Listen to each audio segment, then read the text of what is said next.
Good morning, beloveds. That was weird. Okay. Okay. It was glitching. It's still glitching. All right. Good morning, beloveds. I did get to go to the gym today. We are doing new design for living. So let's do the housekeeping. The housekeeping is simply me reminding you we are Creative Life Spiritual Center. Website is creativelife.org. Constant contact email info@creativelife.org. That will get you one email a week. Unless something unusual happens, which I will point out we do live on the Gulf Coast, so that's usually weather related. And then tells you what's going on for the week and the month. The hot links are hot, so click here now will either take you right to the information or the person that can help you get it. And, pardon me. And it's a blind CC. It means nobody's going to see your email. You won't end up on anybody else's email list because of us. So there, that should be everything. And then from there, we're going to talk about social media ever so briefly, simply because we do not monetize the social media. What I mean by that is we don't want to deal with the ads any more than you do. So what we ask you to do instead is to, there are words coming out of my mouth. Go like, subscribe, follow based on which platform you are on, and then engage with the individual posts by reacting, commenting, and sharing. It bumps us in the algorithms. More people see our stuff. And let's be honest, that's the whole point of social media. So, yeah. And we are Creative Life Spiritual Center or Creative Life Spark, and I am the running Rev Ryan across all of the social medias that I am on, so it is a free and easy way that you can support us. Well, it costs you as a click. Okay, I think that's everything. Just, it is what it is, right? Okay, so we are doing a new design for living, which is, I'm starting to feel like a process. This is one of Jesse's favorite phrases is, when you pray for things, the universe doesn't hand you stuff, it hands you a process. Well, that is what a new design for living is. It is a process of helping you to improve your life by being more aware of how this all works. So, we're going to go from there. Now, we are in chapter 2. We are in Adventures in Thinking, and we're almost done. So nothing is static is what we're going to do today. And then tomorrow, there are 2 fairly short ones. Do you know what you're doing and reliable law? And then we'll finish up. With that, move on into chapter 3. So today, nothing is static. The question might be raised that a certain physical condition has been created, and that is that. There is that, tangible and real. That is the end of the road, and nothing more can be done. Or that a certain situation has been established in our affairs and appears to be unchangeable. When such ideas come to mind, we need to remember that nothing is static. At no point or level of activity in the physical world or in our world of experience are things ever stand still. All is action. All is energy. All moves in accord with law. Nothing is changeless. The only thing constant is change, the necessary expression of a creativity which flows from the mind of the universe, which is ceaseless in its action. Regardless of appearances, there is always a continuing creative action behind them. There is always a pattern of thought, a spiritual or mental mold behind everything. In big construction projects, we see small board after small board being properly placed. Soon, they create a massive form into which concrete is poured. What form does the concrete take? It has no choice other than to conform with the mold which has been prepared. There is no limit to the size or the shape of the mold which may be created. Ooh, that's a really good one. There is no limit or size or the shape of the mold which may be created. So it is with our thoughts. One by one, we entertain them in our consciousness. They establish the total mold or pattern of our entire body of thought, which in turn becomes the form of our experience. For this reason, doctors are often at a loss in assisting a sick person to get well.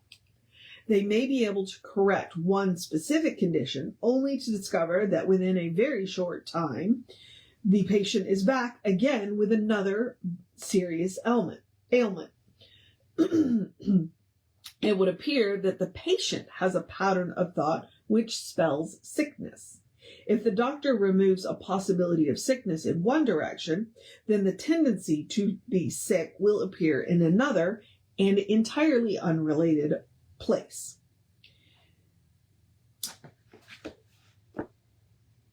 Which, if you have not read Quantum Doctor by Amit Goswami, I highly recommend it. And two, it is one of the reasons why I appreciate the Eastern modality of medicine to the Western modality of medicine, because in the Western modality of medicine, we have a tendency just to suppress the symptoms. We never go at, and I get root cause is kind of a boogie word is what I'm going to say, because oftentimes the root cause isn't in the body. It's in the mind. It's in the soul. And so that's one of the things that I appreciate so much about the Eastern modality is they believe to affect true healing, you have to heal the mind, the body, and the soul. You've got to come at it from all three levels. It's one of the reasons why when I've dealt with the acupuncturists, because I've had two acupuncturists, one from Taiwan, and I believe Dr. Liu is from China. In both cases, you know, they talk about that spiritual aspect. Alex would ask me all kinds of random spiritual questions, you know, really kind of, do you have a spiritual practice? And then Dr. Liu, he likes to put the needles right up here, and he calls them your antenna to God. And so that I totally get what Ernest is saying here. It's like we can fix every ailment, but until we get to why it is that you keep getting sick. So, yeah, interesting. All right, we have one last paragraph, and then we're going to move, and then we'll be done. It's always good, objectively, to do all we can to cope with any effect, physically or in our affairs. But the real and final solution to any problem can only be found by working at the level of prime causation, that of thought, the spiritual level. Yeah. And I guess I've considered that from the medical standpoint, but I guess I hadn't thought about it in like every other thing. Okay. If we stick a needle in the end of our finger, there is considerable pain. Certainly, the pain can be alleviated by the use of an anesthetic, but once it wears off, the pain is bad. To remove the cause of pain, we have to remove the needle. In as much the same manner, we remove or change the patterns of thinking which create undesirable experiences. And I'm going to stop there because that right there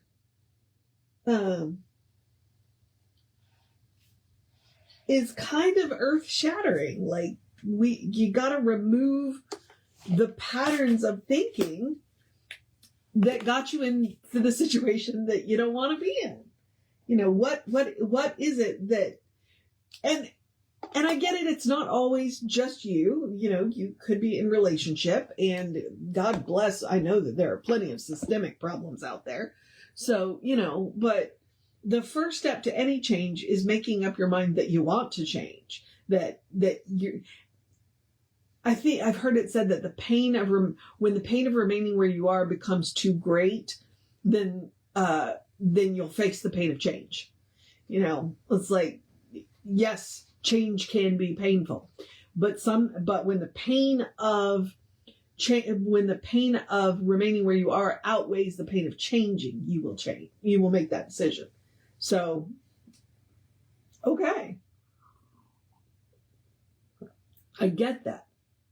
And that's just it. It's like we fall into these ruts. Like, there's a difference between a groove and a rut. A groove is something that you created on purpose, and it helps you to do your work. You know, you get into the groove. But a rut, you also created, but you unintentionally created, and when you fall in it, it's hard to get out. Interesting. Okay. All right. Nothing is static. And honestly, really, when you look at it, nothing is. Anything that is in material form is just energy slowed down. Because if you look down on the molecular level, or the atomic level, excuse me, you know, those electrons are always moving. They're always moving. So we are not as solid as we think we are. We are just energy slowed down. And so we have the right to, one, increase the rate of that energy and change. So, all right. Something to think about. Nothing is static. All right. Okay. Every now and again I go away with my own assignment to think about. I'm like, yes. And I'm glad I decided to just do that one. So we'll do 2 tomorrow and finish up the chapter. So unless the one is just really good, then I won't. You know, who knows? All right. So I'm now going to encourage you to have a great day, a wondrous day, a fantastic day, a magical day, an enchanted day, a wonderful day, an awesome day, an amazing day, a take care of yourself day, a go be with your community day, a cuddle your fur babies day, a do what you got to do day, a let's get prepped for next week day, a you got this day, a enjoy the sunshine day, a go listen to some good music day. We have, by the way, music in the garden today at 2 p.m. if you're in the area. I think whatever it was that I was going to say is gone day, and that's okay day. The words will be there when you need them day, a good day. And if that is too much pressure, because occasionally it is, simply have a day. You are enough, just as you are. You are a beloved expression of the divine. You are spirit in motion, God in action, a brilliant light, and a divine spark. And you are a beautiful masterpiece and a work in progress at the same time, at your own pace.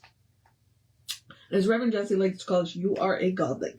So, explore the truth of your being. Get to know who the divine knows you to be, because the divine knows you to be good. And from there, anything is possible. Anything at all. All right, beloveds. I'm going to move on into the process of my day. I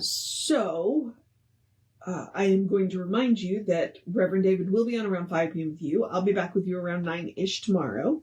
But like I said, it is Sunday. We do have a service for you. So if you're watching this after 11, roll up one video. And if you are in the area, we do have a Music in the Garden event going on. This may be the baby of Mary Radspinner. I don't know. So, but it looks like it's going to be really interesting. So if you're in the area, please come on by, because I doubt that will be on Facebook Live. All right, beloveds, take care of yourself.